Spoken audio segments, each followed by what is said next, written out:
Options अनुमान लगाने के लिए सबसे जटिल वित्तीय साधनों में से एक हैं। जबकि वित्तीय बाजार स्वयं जोखिमपूर्ण हो सकते हैं, ऑप्शंस कई गुना अधिक जोखिमपूर्ण होते हैं और इसलिए उन्हें ट्रेड और मास्टर करने के लिए विशेषज्ञ ज्ञान की आवश्यकता होती है। चलो सबसे बुनियादी हिस्से को जल्दी से समझते हैं। ऑप्शंस क्या होते हैं? हालांकि यह एक मानक साधन के रूप में व्यापार करता है। एक विकल्प मूल रूप से दो निवेशकों के बीच एक अनुबंध है जो उन्हें किसी संपत्ति की कीमत पर सट्टा लगाने में मदद करता है। यह सट्टेबाजी वास्तव में संपत्ति को बिना खरीदे ही हो सकती है। आइए इसे एक उदाहरण के साथ समझें। मान लेते हैं कि एक व्यापारी के पास 3 महीने बाद टेस्ला के स्टॉक मूल्य के बारे में एक दृष्टिकोण है। हम इस व्यापारी को टेस्ला बुल कह सकते हैं। टेस्ला बुल सोचता है कि बाजार स्टॉक का मूल्य गलत आंक रहा है और कंपनी की वास्तविक मूल्य अधिक है और यह 3 महीने में स्टॉक मूल्य में परिलक्षित होना चाहिए। श्री बुल अपनी दृष्टि के आधार पर अनुमान लगाना चाहते हैं, लेकिन वे टेस्ला के शेयर नहीं खरीदना चाहते। उन्हें एक अन्य व्यापारी मिलता है जो कंपनी के शेयर की कीमत पर विपरीत दृष्टिकोण रखता है। हम इस व्यापारी को टेस्ला बियर कह सकते हैं। टेस्ला बुल और टेस्ला बियर एक समझौते में प्रवेश करते हैं जो उनके विचारों को सूचीबद्ध करता है, जिससे टेस्ला बुल को टेस्ला बियर से एक पूर्व निर्धारित मूल्य पर शेयर खरीदने का अधिकार मिलता है। इसे एक्सरसाइज प्राइस कहा जाता है। तो उदाहरण के लिए, यदि दोनों पक्षों के बीच सहमति से मूल्य $165 है, तो मिस्टर बुल के पास 3 महीने बाद $165 में शेयर खरीदने का विकल्प है। अब यदि 3 महीने के अंत में शेयर की कीमत $190 है, तो बुलिश ट्रेडर समझौते से $25 का लाभ उठाएगा, क्योंकि वह अब शेयरों को बियरिश ट्रेडर से कम कीमत पर खरीद सकता है। बुलिश ट्रेडर विकल्प का उपयोग करता है और शेयरों को तुरंत $190 पर बेच सकता है, जिससे उसे अच्छा मुनाफा होता है।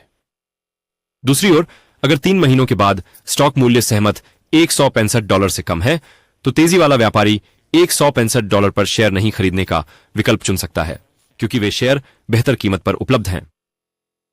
लेकिन क्या यह मंदड़िया व्यापारी के लिए बुरा सौदा है? वह तब नुकसान करता है जब कीमत बढ़ती है, और जब कीमत गिरती है तब लाभ नहीं लेता। खैर, ऐसा नहीं है।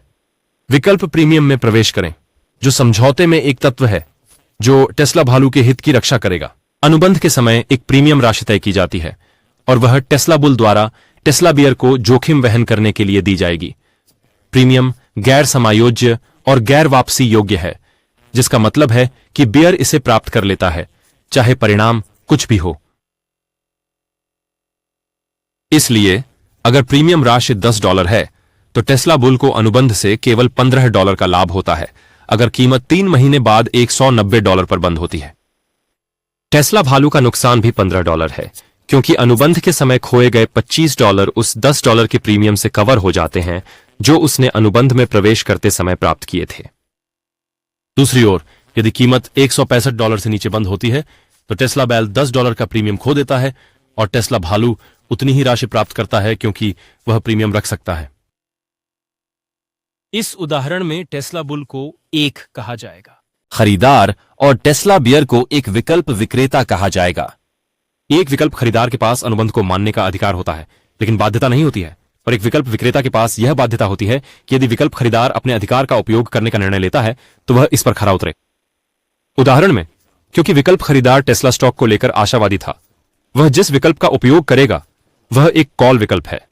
एक कॉल विकल्प खरीदार को प्रतिभूतियों को एक पूर्व निर्धारित कीमत पर खरीदने का अधिकार देता है। यहां एक आशावादी निवेशक कॉल विकल्प खरीदता है, जबकि एक निराशावादी निवेशक कॉल विकल्प बेचता है। दूसरी ओर, यदि विकल्प खरीदार मंदी है, तो वह विकल्प की दूसरी श्रेणी का उपयोग कर सकता है, जिसे पुट विकल्प कहा जाता है। एक पुट विकल्प खरीदार को पहले से निर्धारित मूल्य पर सुरक्षा बेचने का अधिकार देता है। तो उदाहरण के लिए, यदि एक्सरसाइज प्राइस $165 है और 3 महीने बाद स्टॉक $140 पर बंद होता है, तो पुट ऑप्शन खरीदार स्टॉक को अभी भी $165 में ऑप्शन विक्रेता को बेच सकता है और नकदी प्राप्त कर सकता है। हालांकि यदि स्टॉक $165 से ऊपर बंद होता है, तो ऑप्शन विक्रेता प्रीमियम रख सकता है। लेकिन प्रीमियम की गणना कैसे की जाती है? विकल्पों का प्रीमियम 3 मुख्य कारकों से प्राप्त होता है। 1. आंतरिक मूल्य या विकल्प का मणिनेस, जो बताता है कि विकल्प कितने पैसे में है। 2. विकल्प का समय मूल्य, विकल्प की समाप्ति तिथि जितनी दूर होगी, उसका समय मूल्य उतना अधिक होगा। और 3, विकल्प की अनुमानित अस्थिरता। विकल्प जितना अधिक अस्थिर होता है उसका प्रीमियम उतना ही अधिक होता है। एक ऑप्शन खरीदने वाले के पास अनलिमिटेड अपसाइड और परिभाषित डाउनसाइड होती है, क्योंकि अधिकतम नुकसान केवल दिया गया प्रीमियम होता है। दूसरी तरफ विकल्प विक्रेता के पास असीमित नुकसान होता है और उसकी लाभ की सीमा प्राप्त प्रीमियम तक होती है। विकल्पों की बुनियादी व्याख्या से परे वित्तीय जगत में इस व्यवस्था में कई जटिलताएं जुड़ जाती हैं, लेकिन इससे एक शुरुआत करने वाले के रूप में आपको भ्रम हो सकता है। इसलिए विकल्पों को इसकी सबसे बुनियादी रूप में समझना सबसे अच्छा है और अपनी समझ को धीरे धीरे विकसित करना। एक विकेंद्रीकृत और गैर डिजिटाइज्ड वित्तीय दुनिया में ऐसे अनुबंधों में प्रवेश करना निवेशकों के लिए एक बुरे सपने जैसा हो सकता है। आपको समकक्ष को खोजना होगा, अनुबंध की शर्तों पर निर्णय लेना होगा और समकक्ष के डिफॉल्टिंग होने का जोखिम उठाना होगा। लेकिन तकनीक के कारण अधिकांश ब्रोकर्स में यह सब एक बटन के क्लिक के साथ होता है। आपको केवल उस संपत्ति को चुनना है जिस पर आप अनुमान लगाना चाहते हैं, एक्सरसाइज प्राइस या स्ट्राइक प्राइस चुनें और एक्सचेंज पर उद्धृत प्रीमियम का भुगतान या प्राप्त करें।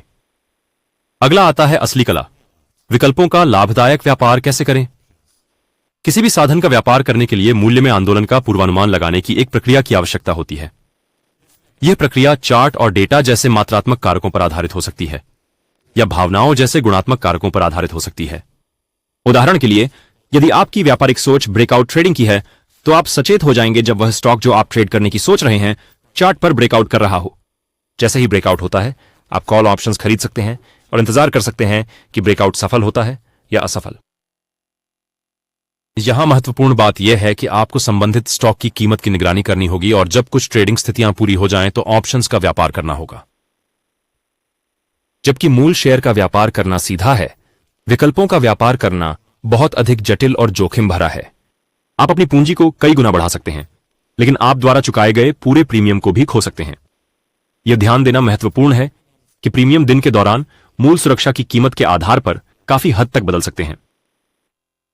तो अगर आपने अनुबंध खरीदते समय जो प्रीमियम चुकाया था वह $10 था, जब अंतर्निहित मूल्य $100 था, तो प्रीमियम को $25 पर उद्धृत किया जा सकता है अगर कीमत 20% बढ़कर $120 हो जाती है। यह प्रीमियम पर 150% का रिटर्न है, जबकि अंतर्निहित संपत्ति पर 20% का रिटर्न है। दूसरी ओर, अगर अंतर्निहित मूल्य 20% नीचे जाता है तो प्रीमियम में 90% की गिरावट हो सकती है। यह उत्तोलन का प्रभाव है। निष्कर्ष यह है कि अंतर्निहित कीमत में छोटे बदलाव से ऑप्शन प्रीमियम में बड़ा बदलाव हो सकता है। यह आंदोलन मुख्य रूप से उन 3 कारकों पर निर्भर करता है जिनका हमने पहले उल्लेख किया था।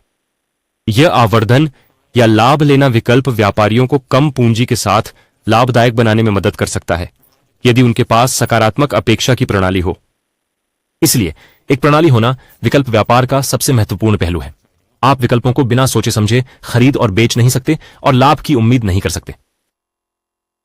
विकल्पों का सफलतापूर्वक व्यापार करने के लिए आपको एक आधारभूत संपत्ति की पहचान करनी होगी जिसे आप नियमित रूप से ट्रैक कर सकें और उसके आंदोलनों को समझ सकें। यह अंतर्निहित संपत्ति, स्टॉक्स, इंडेक्स, वस्तुएं या मुद्राएं हो सकती हैं। विकल्प ट्रेडिंग के कई सूक्ष्म पहलू हैं जो आप विकल्प ट्रेडिंग जारी रखते हुए सीखेंगे। और अंत में, ऑप्शंस ट्रेडिंग का सबसे महत्वपूर्ण पहलू जोखिम प्रबंधन है।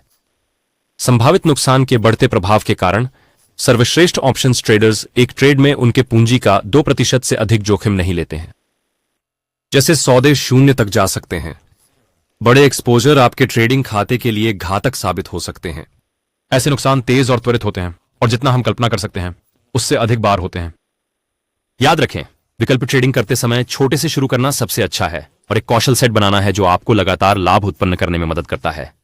काफी अभ्यास के बाद आपके पास एक अच्छा ट्रेडिंग सिस्टम हो सकता है जो लगातार ट्रेड प्रदान करता है और सही अधिक होता है। तभी आप एक लाभदायक विकल्प व्यापारी बनने की उम्मीद कर सकते हैं।